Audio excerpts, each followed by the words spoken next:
Hi everyone, and welcome back to Novel Nomad. I'm Tonks, and today I'm in my most 40s outfit.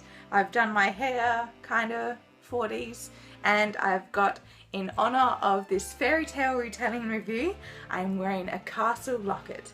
So let's start with the review. So today I'll be reviewing Kate Forsyth's beautiful novel, The Beast Garden.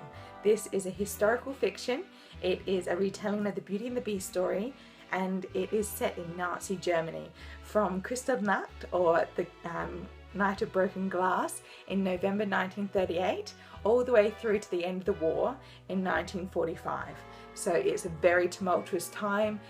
As obviously everyone knows, Germany lost the war, so it is a very interesting time to see Germany from this perspective, because initially they were going well and then everything started to go terribly wrong. So it is a wonderful, wonderful setting for a very, not quite steamy, but a wonderful romance as well, because there's always a danger lurking around the corner. So Kate Forsyth often references Grimm's fairy tales in her retellings, and in this one, whilst it is a Beauty and the Beast retelling, it is also retelling the story of the singing, springing lark. Now it is like Beauty and the Beast, about a girl who marries a man who is a bit unwilling to go into the relationship, but they slowly develop feelings for each other over time, and it becomes a very happy marriage. But unfortunately, she unwittingly betrays her husband later on, and he is taken away from her, and she has to go on a journey to go save him, and she has to battle evil. So just the idea of involving the singing springing lark gave the main character, the main girl, so much agency, and it made me so excited to start reading the story. So we immediately introduced to Ava.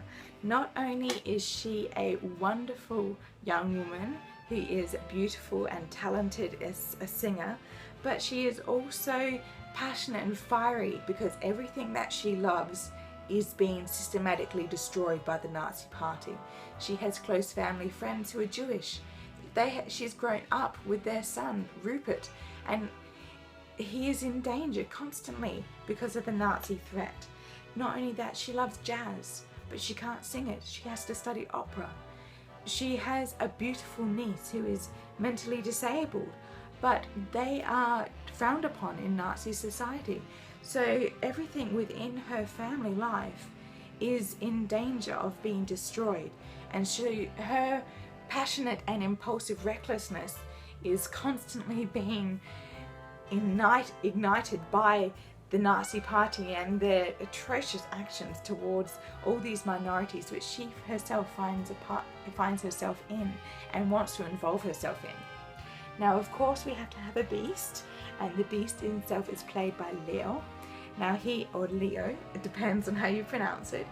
He is a wonderful character, because not only, yes, he might have the exterior of being the tall, blonde, Aryan-looking Nazi officer, but he is a very passionate person in himself. He displays his passion through his desire for Germany to be not just powerful, but to be itself again, because after the First World War, many Germans felt that Germany was destroyed. The Germany that they knew, and the honor code that the Germans knew, was destroyed. So he has this hope, this passion that perhaps through the Nazi Party, this hope and strength and honor can be restored once more to Germany. Of course, we know that wasn't the case, but at the start of the book, that is the passion that drives Leo to be amongst the Nazi Party. Following the tradition of Beauty and the Beast, Ava does marry Leo to save her father and her sister and niece from the tortures and condemnation of the Nazi Party and the Nazi structure. And this is a marriage that she doesn't want, because she doesn't trust him, because many things have happened between them. It's not an immediate marriage.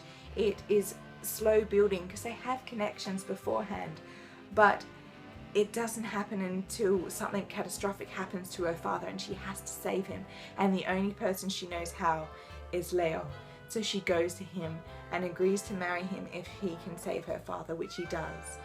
But that's not the end of it. You don't just see the end of their story at the marriage. They have to go through the war. He has to go through his work. She joins a resistance team called the Red Orchestra. And they have to kind of live their lives in this increasing struggle that is becoming for Germany during the Second World War, because they're losing the war after 1942. And so they have to go through their marriage at that time, but also come together as a couple, as a relationship, because they didn't love each other. They had an attraction, but there's a slow building romance, which is just fantastic, which I absolutely love. So Kate Forsyth doesn't go into great detail about all the brutalities of the war, but she does show you many things. You do get to go into a concentration camp. You see what happens to the Jews in Berlin. Also about the starvation and the slow degradation of the Nazi rule and party and the society in Berlin itself. So you do get to see those things slowly playing out through the novel and how they affect the main characters and their relationship. It is wonderfully well researched, and I have studied this time period a lot, and I find that I could easily sink in to Kate Forsyth's writing, and I found it incredibly realistic. I did find a few of the plot points incredibly convenient within the historical structure, but overall it was an amazing plot line, and I really enjoyed this story. I gave it 5 out of 5 stars. I read it, reread bits of it again. I can highly recommend it to anyone.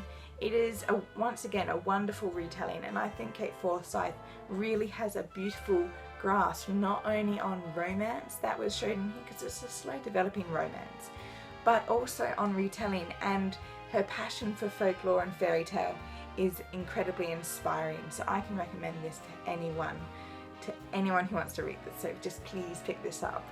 Thank you for watching, and I'll see you next time. Bye!